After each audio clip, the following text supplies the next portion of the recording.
കത്തിസ്മ 16 ഭാഗം 2 സങ്കീർത്തനങ്ങൾ 114, 115, 116. 3 സങ്കീർത്തനങ്ങൾ 114, 115, 116.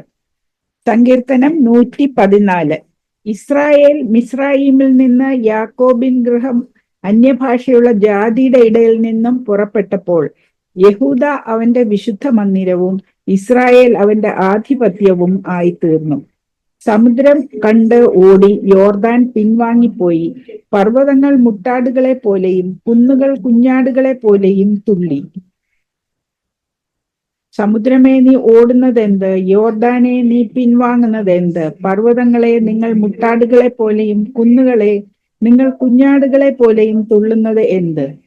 ഭൂമിയെ, നീ കർത്താവിന്റെ സന്നിധിയിൽ, യാക്കോബിൻ ദൈവത്തിന്റെ സന്നിധിയിൽ വിറയ്ക്ക. അവൻ പാറയെ ജലതടാകവും തീക്കല്ലിനെ നീരുറവും ആക്കിയിരിക്കുന്നു. ആമേൻ. സങ്കീർത്തനം 115. ഞങ്ങൾക്കല്ല യഹോവേ, ഞങ്ങൾക്കല്ല, നിന്റെ ദയയും വിശ്വസ്തതയും നിമിത്തം നിന്റെ നാമത്തിന് തന്നെ മഹത്വം വരുത്തണമേ.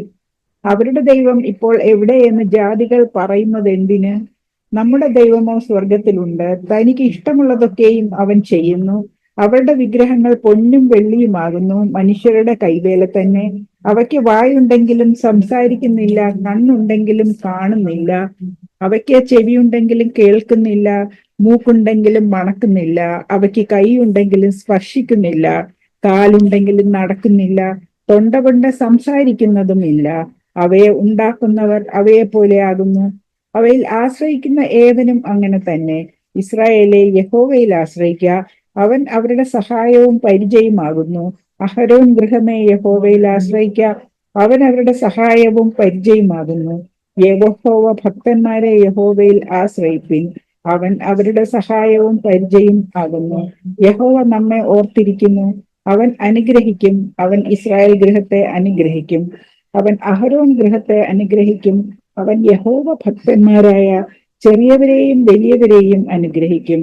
യഹോവ നിങ്ങളെ മേൽക്കുമേൽ വർദ്ധിപ്പിക്കട്ടെ, നിങ്ങളെയും നിങ്ങളുടെ മക്കളെയും തന്നെ. ആകാശത്തെയും ഭൂമിയെയും ഉണ്ടാക്കിയ യഹോവയാൽ നിങ്ങൾ അനുഗ്രഹിക്കപ്പെട്ടവരാകുന്നു. സ്വർഗം യഹോവയുടെ സ്വർഗമാകുന്നു, ഭൂമിയെ അവൻ മനുഷ്യർക്ക് കൊടുത്തിരിക്കുന്നു. മരിച്ചവരും മൗനതയിൽ ഇറങ്ങിയവർ ആരും യഹോവയെ സ്തുതിക്കുന്നില്ല. നാമോ ഇന്നു മുതൽ എന്നേക്കും യഹോവയെ വാഴ്ത്തും. യഹോവയെ സ്തുതിപ്പീൻ. സങ്കീർത്തനം 116. യഹോവ എന്റെ പ്രാർത്ഥനയും യാചനകളും കേട്ടതുകൊണ്ട് ഞാൻ അവനെ സ്നേഹിക്കുന്നു. അവൻ തന്റെ ചെവി എങ്കിലേക്ക് ചായ്ച്ചതുകൊണ്ട് ഞാൻ ജീവകാലമൊക്കെയും അവനെ വിളിച്ചപേക്ഷിക്കും. മരണപാശങ്ങൾ എന്നെ ചുറ്റി, പാതാള വേദനകൾ എന്നെ പിടിച്ചു.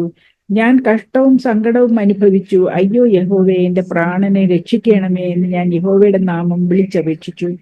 യഹോവ കൃപയും നീതിയുമുള്ളവൻ, നമ്മുടെ ദൈവം കരുണയുള്ളവൻ തന്നെ.